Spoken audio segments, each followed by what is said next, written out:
भगवते बोला तो शिव जी को ओम नमः शिवाय, तो शिव जी को ओम ऐं ह्रीं क्लीं चामुंडाय विचे, भगवती को ओम जय श्री राम राम को। लेकिन ओम बोला तो समस्त 33 कोटि देवता आ गए, क्योंकि सबका नायक क्या है? ओम। ओम को बोल दिया तो समझ लेना सारे मंत्र सारे देवता, क्योंकि सबके आगे तो ओम ही है। तो देखो कितनी बढ़िया बात बोली कि ज्यादा बड़ा मतलब केवल ओम का। ओम जो है शिव जी के 5 मुख, शिव जी के 5 मुख कौन से है जिसके द्वारा भगवान शंकर इस सृष्टि का पालन करते हैं? तो वो कौन से पता है हम लोग को? छिछि जल पावक गगन समीरा, छिछि जल पावक गगन समीरा, छिछि जल पावक गगन समीरा, पंच रचित यहाँ आदम शरीरा, पंच रचित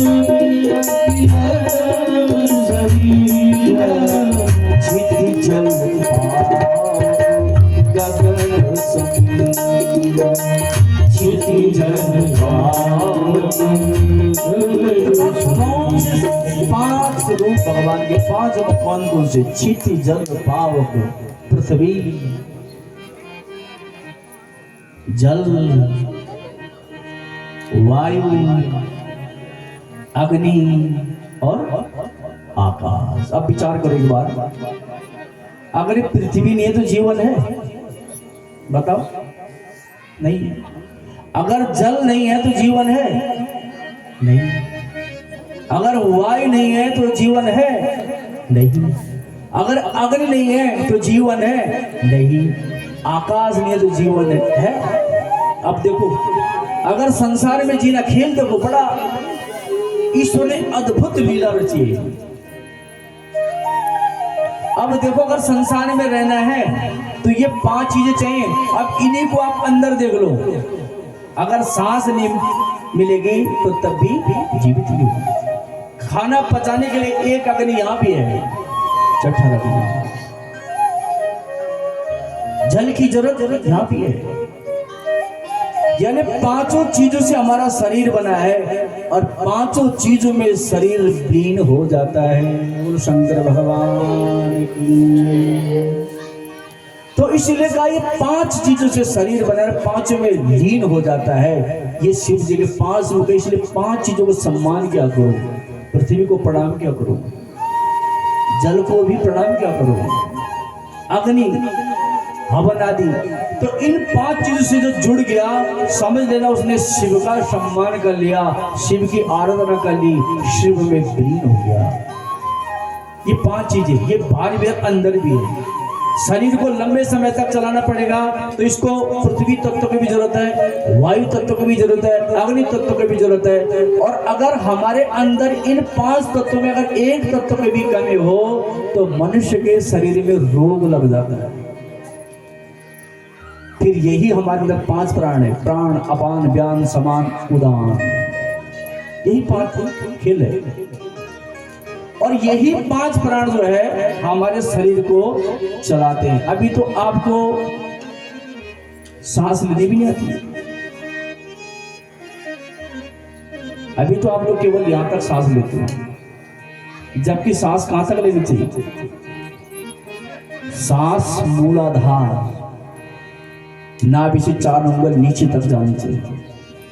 अगर मैं बोल रहा हूं तो मेरा पेट अंदर गया है और आप लोग यहां से बोलोगे। आयु लंबी कैसी होती? जब आप सांस नीचे तक लोगे, एक आदमी आप लोग यहां से सांस ले रहे हो तो यहां से जितने में आप 5 बार लोगे उतने में मैं 1 बार लूंगा। मैंने अपनी 4 सांसें बचा दी 1 बार में, 2 बार में 8।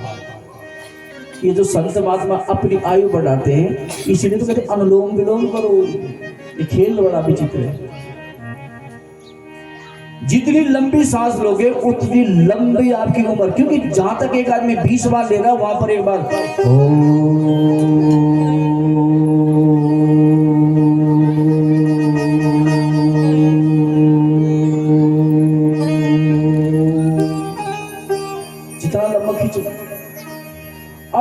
अगर सांस लेना आ गया तो आपने अपनी आयु को, क्योंकि सांस तो आपकी बच रही है, और जितनी फटाफट, इसलिए जितना क्रोध व्यक्ति करता उतनी जल्दी वो मरता है, जिसको ज्यादा क्रोध आता है, क्योंकि क्रोध में भी सांस है। जिस दिन आपने लंबी सांस लेना शुरू कर दिया, क्रोध भी शांत, काम भी शांत, लोभ भी शांत, अहंकार भी शांत, आलस्य भी शांत, सारे अवगुण शांत, क्योंकि सारे देवता तो यही बैठे हैं। तो केवल तुम ओम का जाप करो, तो ये लंबी सांस ओम का जाप करोगे तो तब भी होती है। राजा कहता कि ठीक है, और राजा बैठ गया। तो आज अपनी वाणी को मैं यहीं पर विराम दूंगा, कल यहाँ से हम आगे बढ़ेंगे। तो इसके साथ आज द्वितीय दिवस की कथा आप लोगों ने श्रवण की, एक वचन आचार्य लोगों के द्वारा, और कल फिर ठीक 2 बजे से आपको सुंदर कथाओं का, कल यहाँ से आगे का प्रसंग चलेगा, और सुंदर सुंदर कथाएं जैसे जैसे दिन बढ़ते जाएंगे तो कोशिश करेंगे कि आपको 7 दिन में बिल्कुल अमृत पिलाया जाए। वो ऐसा अमृत पिलाया जाए कि जिससे आप भी धन्य और हम भी धन्य। हमारे आने का भी फायदा तभी कि जब आप लोग कुछ सीखो, वही दक्षिणा है। और ज्ञान अनमोल वस्तु है, नहीं ज्ञान सदृशम पवित्रम यद्विद्यते। ज्ञान बहुत पवित्र चीज है। तो बोले श्री कृष्ण भगवान।